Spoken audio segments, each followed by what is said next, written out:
falling in love with Jesus.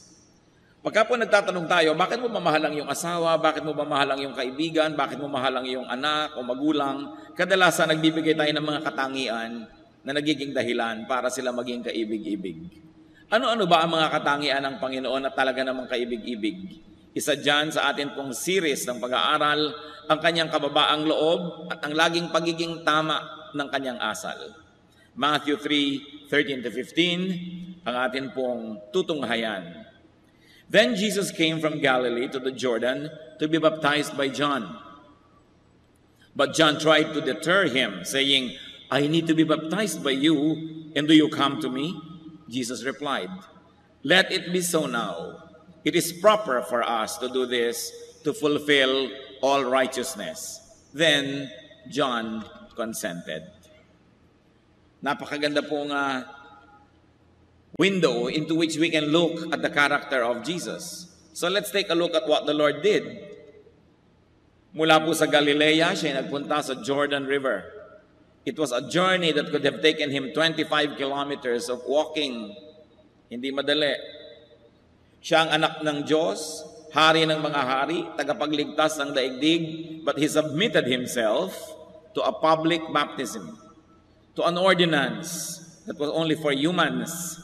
He submitted himself to the ministration of a prophet who was just a man.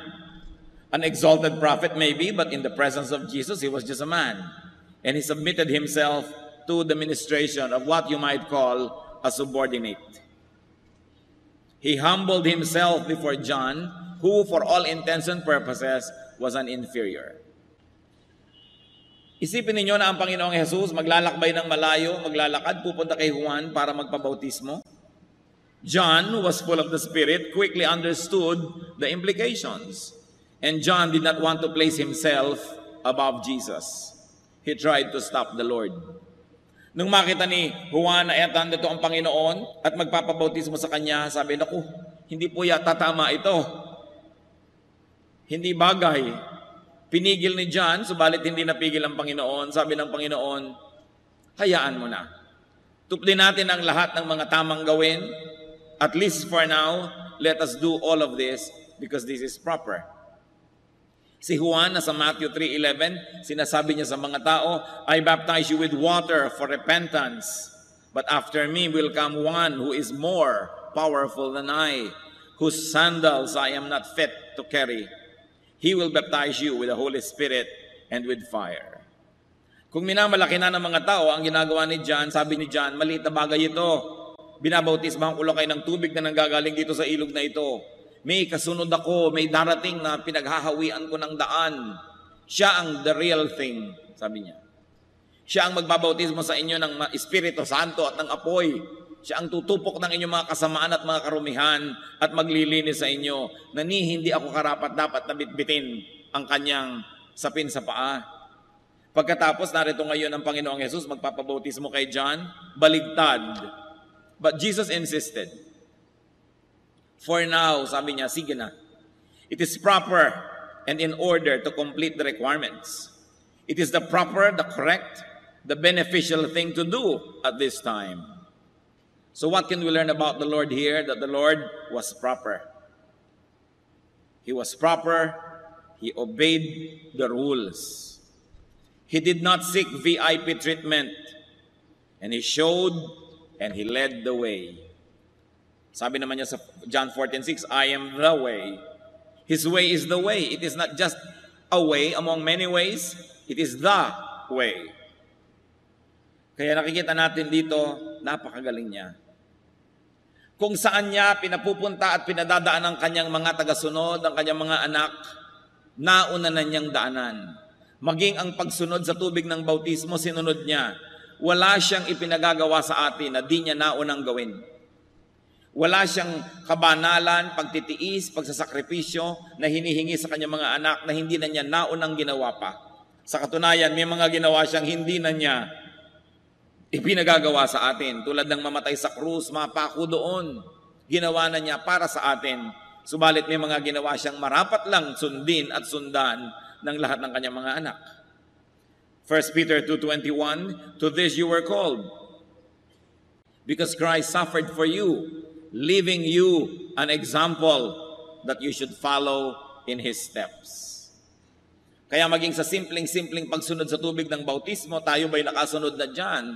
O do we think we're exempted? Kung ang Panginoong Jesus, na hindi naman niya tunay na kailangan yun, ay nagpasailalim sa pagbabautismo, lalo naman ang kanyang mga anak. At lahat ng kanyang pinadadaanan, pwedeng pagkatiwalaan. We can trust the map that Jesus gives us because He had passed that way Himself. Kuminsan po, meron akong nakitang mapa, dito ka makakarating, may note, 2 kilometers before the Catholic Church. Paano kung malalaman na 2 kilometers na before the Catholic Church? Before nga. Naiintindihan nila dahil taga-ron sila. Meron pang kalsadang putol to poblasyon. Pero doon ka pupunta. Paano kung malalaman na yung kalsadang yun ng to poblasyon kung hindi naman ako taga-poblasyon?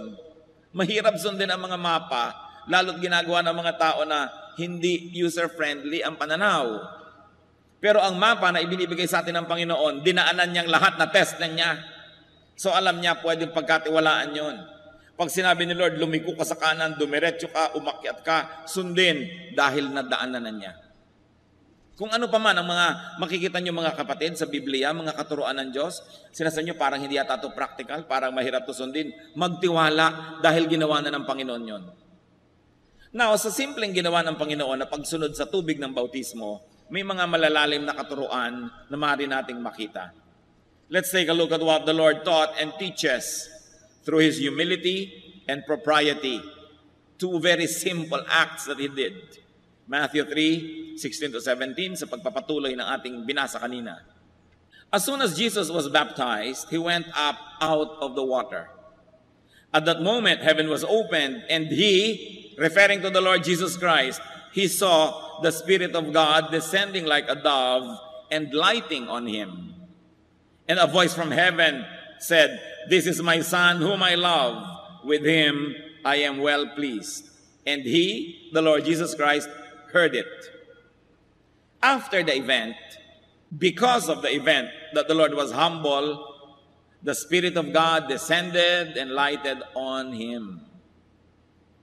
And the Father in heaven affirmed Jesus as His Son, beloved by Him, pleasing to Him. Jesus saw and heard these wonderful events. His humility and correctness made Him see and made Him hear.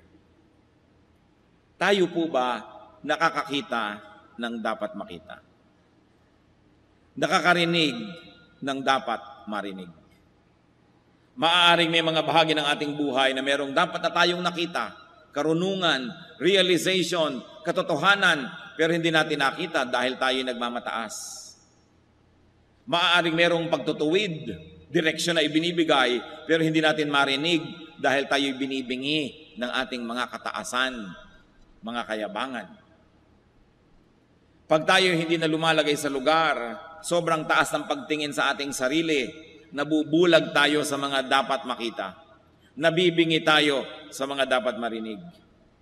But the Lord's humility exalted Him. Luke 18:14, everyone who exalts himself will be humbled, and he who humbles himself will be exalted. Nangyayari na po ito sa sanlibutan, subalit ang malungkot, kuminsan nangyayari pa rin maging sa mga anak ng Diyos, maging sa mga lingkod ng Diyos, na itinataas ang kanilang sarili, higit sa dapat nilang kalagyan, at least for that moment.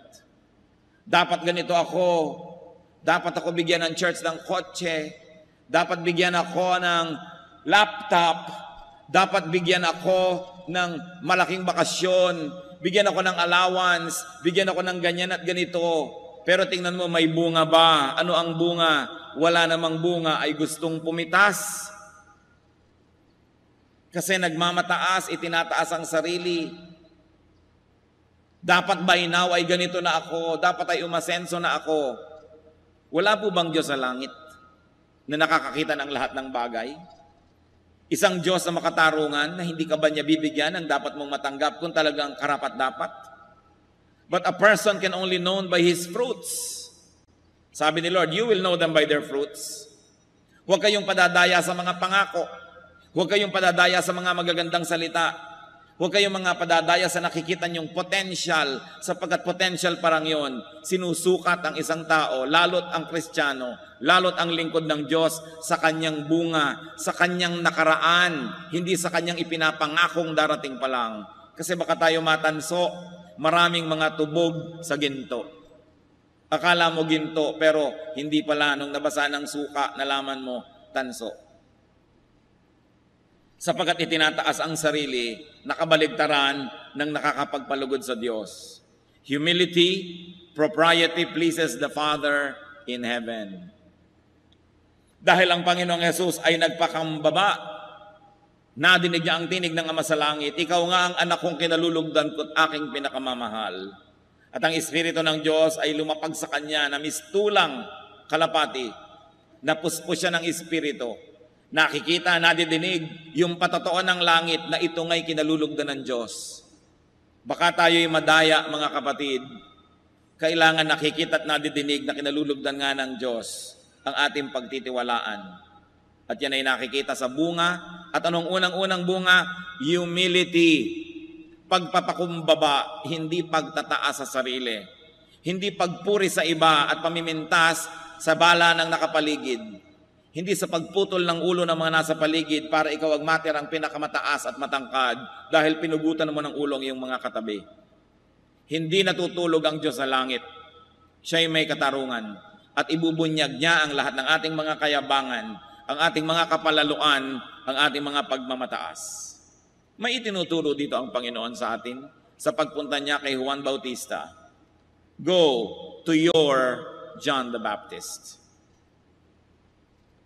Go to the Lord's prophet, to the Lord's anointed, go to the Lord's instrument. Siya ang pupuntahan, hindi siya ang papupuntahin sa atin. Mahirap ba sa Panginoong Hesus na sabihin, tawagin niyo si John at bautismohan ako dito. Pero siya ang nagsadya. Siya pa nga ang anak ng Diyos. Pero siya ang nagsadya doon sa lingkod ng Diyos. 2 Kings 1, 9-10, meron pong isang haring palalo. Ang lakas ng loob na ipatawag ang propeta. Then he sent to Elijah a captain with his company of 50 men. Biro nyo, isang kapitan sa hukbo at may kasamang 50 sundalo. The captain went up to Elijah, who was sitting on the top of a hill, and said to him, Man of God, the king says, come down. Sabi ng kapitan, lingkod ng Diyos, pinatatawag ka ng hari, manaog ka. Elijah answered the captain, If I am the man of God, may fire come down from heaven and consume you and your 50 men. Then fire fell from heaven and consumed the captain and his men. Isipin ninyo. Sabi niya, lingkod ng Diyos, bumababa ka dyan, pinapatawag ka ng hari. Sabi naman ng propeta, kung totoo ang sinabi mo na ako'y lingkod ng Diyos, kung ganoon ako'y pinagpapalat pakikinggan ng Diyos, nawa ay umulan ng apoy at masunog kayong lahat dyan. And instantly, umulan ng apoy at nasunog nga silang lahat. Isang leksyon, huwag nagmamataas, huwag ipinapatawag ang lingkod ng Diyos, kahit ka donor, kahit ka nagbibigay. Do not make God's servant come to you unless you are bedridden or in prison. Alam niyo ng Diyos, kaya malaki yung itinuturo niya, visit the sick, visit those in prison, kasi alam niya hindi makakalapit sa mga lingkod ng Diyos. So sa ganung mga pagkakataon, dapat ang lingkod ng Diyos ang lumapit. But on all other instances, you go to the servant of God, just like Jesus did. Siya na nga yung hari ng mga hari, ginawa niya, tapos tayo pa, ang hindi sumunod doon. Let your John minister to you. No matter how superior you may feel, no matter how superior you may think of yourself, or no matter how superior you may actually be, submit to God's chosen servants. Hindi komot meron kang PhD in English literature, ayaw mo nang umattend sa Bible study na hindi makapronounce ng F ang teacher. Kasi hindi naman grammar school yun. Ngayon, siyempre, maganda kung nakaka-pronounce ka ng V at F. Pero huwag mong hayaan na yung edukasyon mo at yung sa palagay mo yung mataas mong kalagayan ay maging hadlang para ka magpakumbaba sa presensya ng lingkod ng Diyos. Kung siya man ay hindi nagkaroon ng pribilehiyong magkaroon ng mataas na pinag-aralan, kung siya ang ginagamit ng Panginoon, ay magpakumbaba ka. Nakita niyo po yung qualification ng Panginoon at ni John the Baptist, pagkalayo-layo naman noon, sobrang layo, pero siya ay nagpakumbaba. Si John ayaw nga sabi niya, hayaan mo na, itong marapat, itong tama, gawin natin. Hebrews 13:17, obey your leaders and submit to their authority. Gaano karaming mga anak ng Diyos ang nag-o-obey sa kanilang leaders at nagsasubmit sa authority? Gaano karaming mga assistant pastor, mga choir director, mga Sunday school teacher o principal ang hindi sinusunod ang kanilang pastor? Nagre-rebelyon. Gusto magtayo ng sarili nilang mga kaharian. Obey your leaders and submit to their authority. Whoever aspires to be a leader must first be obedient to his own leader. Kaya kung hindi siya obedient, nakikita nyo na, hindi ito ang material to become another leader. Huwag tayong mapadaya sa mga pangakot magagandang mga salita. Si Hitler may napakagandang magsalita, subalit napahamak ang halos ay kalahati ng mundo dahil sa ganda niya magsalita at mga nahikayat na sumunod sa kanyang mga panunukso. Ano po ang sabi ng Hebrews 13:14? They keep watch over you as men who must give an account. Obey them so that their work will be a joy, not a burden, for that would be of no advantage to you. Masyado pong casual ngayon ng maraming Kristiyano. They obey only as their convenience allows. They obey only as they deem fit. But on all other areas, ang sarili na nila ang kanilang sinusunod. Kaya nawawala yung kapangyarihan ng church, nababawasan yung kapangyarihan ng fellowship ng Panginoon na dapat sana isang marching, conquering, victorious army. But what happens to an army when there is insubordination? It will collapse. That's why it is important to obey the chain of command. What else does the Lord teach us through His humility? Be sensitive to moments that require submission and humility. Do not be consistently high or glorious or above others. Do not desire to be above others. Ang itinuturo ng Panginoon, magpaligsahan kayo sa pagpapakumbaba, hindi sa pagmamataas, hindi sa pagyayabang. Maging sa mag-asawa, mga kapatid. Hindi ba higit lalo kayong mai-inlove sa inyong asawa kung siya'y mapagpakumbaba sa inyo? Hindi ang yabang-yabang niya. Hindi yung tinatrato kayo na para kayong basahan. Yun na lang gusto niyang panoorin ang mahalaga, yung gusto niyang panoorin hindi na. So siya ang may hawak ng remote parate. Naranasan niyo na bang iabot sa inyo ng asawa, eto ang remote darling, ikaw naman ang masunod. Hindi. Ako nagbabayad ng kuryente. Ako may hawak ng remote. No? Naging mas mahalaga na ba sa inyo kung anong ayaw niya, giniginaw na pala siya, gusto niyong temperature ng aircon, kayo naman gusto niyo parang nakano kayo sa Alaska. So magbalot ka dyan, gusto ko malamig.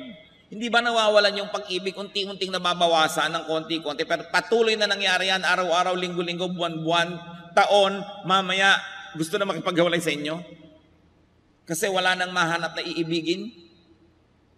But if we outdo one another in being humble, especially mag-asawa, sa palagay ko, 99% ng mga paghihiwalay, mababawasan.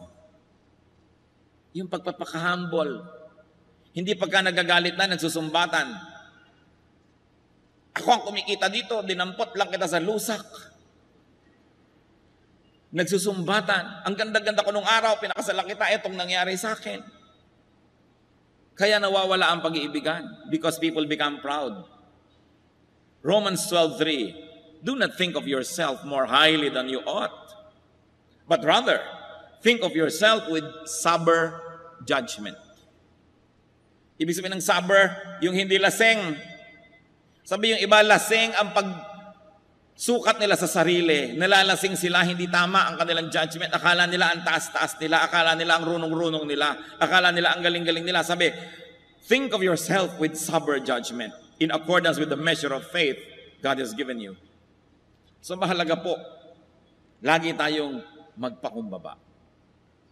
Pwedeng magaling na magaling tayo sa isang area of our life, pero on all other areas, may mas magaling na sa atin. The more specialist you become, the less you know about everything else outside of your area of specialty. Kaya dapat mas magiging humble ka pa. May 3 kang buhol-buhol na PhD, mas maging humble ka, siguradong wala ka ng oras para pag-aralan ng ibang bagay. So sa mga bagay na yon, mangmang ka. Kaya dapat tayo ay mapagpakumbaba. What else does the Lord teach us? Be proper. Lumagay sa lugar. Kung ikaw ay may organisasyon, ikaw ay isang may sinusundan, maging masunurin. Meron ka ng mga pinamumunuan, mamuno ka talaga. Hindi ka naman makapamuno. Hanggang doon na lang ang kaya mo, dahil hanggang doon ka lang, ayaw mo pang may ibang mamuno sa mga tao. Wala tuloy mangyari sa lahat. Because a leader can only bring his people up to where he or she could go. Kung hanggang doon ka lang, hanggang doon na lang ang yung leadership. So you must allow others to minister. Hindi mo sosolohin. Lalagay tayo sa lugar, mga anak, igalang ang mga magulang. Mga magulang, mahalin ang mga anak. Respect God's chosen servants. Nakita nyo, pinaulan na ng apoy. Itatanong ko nga sa Diyos kung meron pa akong ganong prerogative din, magpaulan ng apoy. Marami na sigurong natupok, buti na lang at hindi ko naiisipan ang mga bagay na yan. At kung wala ay mabuti siguro. Dahil the human nature will say, Lord, tupukin mo siya, tupukin mo siya. Because so many people can break a pastor's heart. In so many ways. Because you always expect your leaders to be supermen. Lagi na lang kayo i-encourage, ina-encourage nyo ba naman? Lagi na lang kayo uunawain ba nyo naman? Laging kayo ang i-feed, finifeed nyo ba naman? One way makipagrelasyon ang maraming mga Kristiyano. Ang motto lang nila, give me. They always get and forget. Anong gusto nila sa kanilang mga spiritual leaders? You always give and forgive. People never realize how much pain they can give their leaders. Because of their ambitions na wala sa lugar. Because of their complaints and high esteem about themselves na hindi naman bagay. Because of their rebellions and disobedience. Kaya tuloy ang mga lingkod ng Diyos, pati si Moses, sabi niya, Diyos ko, patayin niyo na nga po ako, ang dami-dami kong taong nililid. Pati si Elijah, patayin niyo na ako, Lord. Ang dami mga prophet, talaga namang narating na yata yung napuno na sa mga tao. Because people are not humble. Instead of being humble, people are proud. Of course, the Lord showed the way. And another lesson is to fulfill all righteousness. Do not cut corners. Do not insist on personalized treatment, on being exempted from the rules. Maraming mga Kristiyano lagi gusto exempted. Pag magpe-pray na ang elder, ang pastor, o mag-pray na kayo, puwera na siya, hindi na siya makikipray. O mag-fast kayo, mga prayer warriors, pero yung siya hindi nagpa-fast. Exempted, the Lord showed the way. He got his feet wet. He led the people. So behold Jesus, the humble one, the proper one. Know and live by what is proper.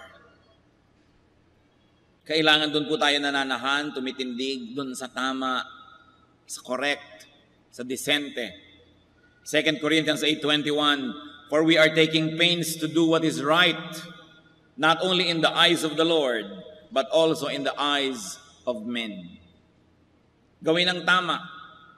Tama bang itaas ang sarili, ibaba ang iba? Tama bang pintasan ang iyong organisasyon para magmukha lang na ikaw ang tama? Tama bang pagmukhain mong masama ang iba para lang pagmukhain mo ang sarili mong mabuti? Kung meron po tayong mga tanong na dapat itanim sa ating laging isip, pwede niyong idikit sa inyong refrigerator, isulat sa inyong mga bulletin board. A beautiful question to always ask is it proper? Is it proper? Merong isang rebellious teacher, merong isang rebellious na assistant, merong isang rebellious na ganito. Is it proper to support them? Is it proper? Tama ba? Yun ang itanong. Is it the proper way? May nagmamataas, papalakihin mo palalo yung ego. May nagrereklamo, lalo mo pang susulsulan. May nagagalit, lalo mo pang gagalitin. Is it the proper way? Or should we give balance? Kaya kung minsan may mga tao nagpapakounsel sa inyong lingkod, kung minsan gusto na yatang sumama ang loob, akala laging kinakampihan ko yung kanilang isinusumbong. Pero di ba yun ang tama? Pag may nagsusumbong sa'yo, pag may nagagalit, Bigyan mo naman siya ng balance, bigyan mo naman, baka naman hindi ganoon, baka ganito naman yung ibig sabihin ng kinakalaban mo. Hindi yung gusto mo lang kampihan ka ng kampihan ng kampihan. At siyempre, pag yung kabila naman ang kausap, ganun ka rin naman. May kabutihan naman siguro ito, isipin mo rin, baka naman nagkakamali ka. Maliban na lang ang gusto niya sa counselor, sul-sol. At kakampihan kayo lagi agad. Di hindi tayo nagka-balance. Kaya ba nagpapa-counsel, tatanungin ko, teka muna kapatid, gusto mo bang humingi ng payo o gusto mong humanap ng kakampi? Linaw-linawin mo kung anong pakay mo. Kasi kung kakampi lang ang hanap mo, hindi ka dito dapat maghanap. Maghanap ka sa iyong mga kaya mag-anak. Alam niyo naman, maraming ka mag-anak, bulag. Kahit ano na ang ginagawang kasamaan ng mga anak, kakampi pa rin. Kahit anong kamalian. Nakakita na ba kayo ng magulang na yung anak ko kasi masama na-influence tuloy yung mga kabarkada niya? Wala pa akong nadinig na ganun. Mabuti ang anak ko, masama ang mga kabarkada niya. Siya ang na-influence. Siyempre, yung mga magulang naman ng kabarkada ngayon, hindi na sinasabi, mabuti ang anak ko, yung kabarkada na yun ang kasama. Bakit ang mga magulang hindi bulang? Maraming mga kasamaan ng aming mga anak ay hindi tuloy na putol, hindi na itatama dahil ano pang sabihin. Lagi na lang inuunawa. But look at the Lord Jesus Christ. His humility teaches us that if we are wrong, we are wrong. If our children are wrong, let's admit it.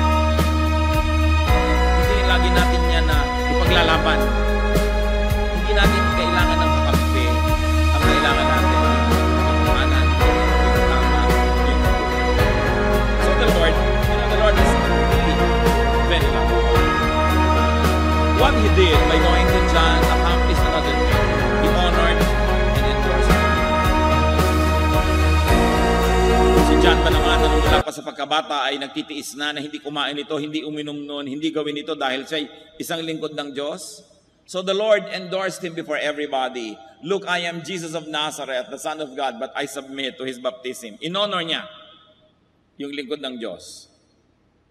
Of course, a practical lesson we can learn is to honor God's faithful servants. Remember, faithful servants. Hindi lahat ng servants faithful. 1 Timothy 5:17, the elders who direct the affairs of the church well. Merong well, ha? Hindi basta nagdidirect. The elders who direct the affairs of the church well are worthy of double honor. Especially those whose work is preaching and teaching. To honor. The Lord did that to John. He honored John. Kaya tayo po, kung sinasabi nyo, great kayo, marunong kayo, magaling, the truly great can do good by lifting others with their attention, with their presence, with their recognition. Kung kinikilala kayo ng lipunan na achiever, mahusay, magaling, tapos nagsasubmit kayo sa isang Bible study leader na maaaring simpleng tao, at least during the Bible study, no? Binibigyan nyo siya ng encouragement. Binibigyan nyo siya ng dangal sa harap ng maraming tao. Pero yung hihiya-hiyain ninyo, sa palagay nyo, mas marami kayong alam, paglalaroan ninyo at lilituhin nyo nagtuturo sa inyo, kaya marami tuloy natatakot magturo. Then you don't advance the work of God. If there is really glory in your personality, if that is really possible at all, rub your gold on others. Kung kayo isang mahal na tao, by attending a Bible study, you glorify the group and you honor the leader. Nakakatulong kayo. Kaya bilib na bilib po ako sa ilang mga taong talagang dapat kinikilala na sila, bantog na bantog. Halimbawa si Dr. Lucrecia Casilag, National Artist for Music. Pero kitang-kita ko po siya sa kanyang mga kilos, kung may mga struggling musicians, mga nag-uumpisang musical groups, pupunta siya, makikinig, a-attend, dadalo. Hindi siguro para matuto pa siya dahil napakarami na niyang alam, pero kung ano man ang meron siya na dangal, inililipat niya doon sa kanyang pinupuntahan para umattend siya. If you think you're a very important person, then you should go to events that are not so important so that you can give importance to it and so that you can encourage people. It is important to be like that, to be supportive. Meron naman akong isang kilala na sikat din on a national level sa pagsasayaw. Pagkatapos merong isang nag-uumpisa palang magturo nung sayaw sa isang seminar. Pagkatapos magturo, tumayo siya at sinira niya lahat yung itinuro noon. Sabi niya, ako ang authority, hindi ganyan, ganito dapat. Nakabasag siya ng puso ng isang nag-uumpisa pa lamang. Hindi naman ikamamatay yung nadinig ng mga nakinig. Hindi niya kailangang ibahin doon sa oras na yun mismo. Ito'y maling paggamit ng authority or glory. If you think you're very good, encourage those who are just starting. Don't kill their enthusiasm. Kaya mahalaga yung pagiging mapagpakumbaba.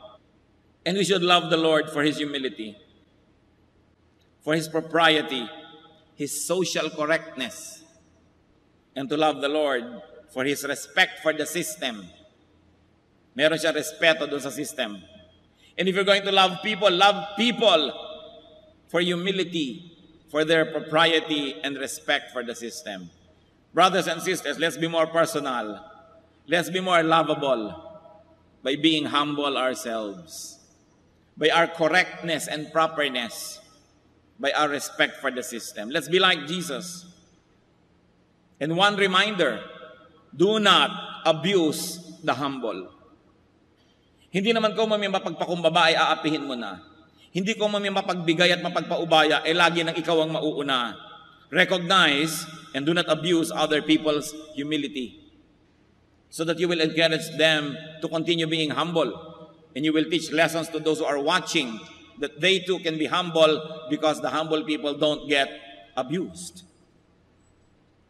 Kumusta po ang ating humility quotient? Panginoong Diyos, sa sandaling ito, nagpapasukat po kami sa inyo, nagpapasuri. Pakicheck niyo, Panginoon, ang kalagayan ng aming kababaang loob.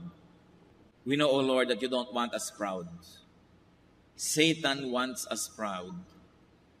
Because when we are proud, nobody likes us. When nobody likes us, we're alone. And when we are alone, it is easy for Satan to manipulate us. Give us this wisdom to understand, O God, that it is in humility where victory is. Victory is in humility, not in arrogance. That arrogance is of the devil. That pride was the sin of Satan. Lord, check our hearts. We like to learn from you, Lord Jesus, to be humble, to be correct, to be proper. Mga kapatid, sino man sa atin ngayon ang nagnanais humingi sa Panginoon ng dagdag pang mga grasya upang matuto tayong maging mapagpakumbaba, sa kinilalagyan nyo sa inyong pag-upo, manalangin sa Panginoon. Ihingi natin ang tawad ang ating mga kayabangan. Ihingi natin ang tawad ang ating mga pagmamataas. At sikapin din humingi ng tawad sa taong nasasaktan natin. Bunga ang hinahanap sa atin ng Diyos. Kabutihang loob, kababaang loob, hindi lang aksyon. Hindi lang yung nakikita ng tao na performance. Puso na mapagpakumbaba. Kung meron sa atin na dahil sa mga tinamasang tagumpay naging mayabang, isang paalala ito ngayon. Do not harden your heart as in the rebellion, but be humble. We are nothing. We can do nothing. We can have nothing on our own. Everything is God's grace.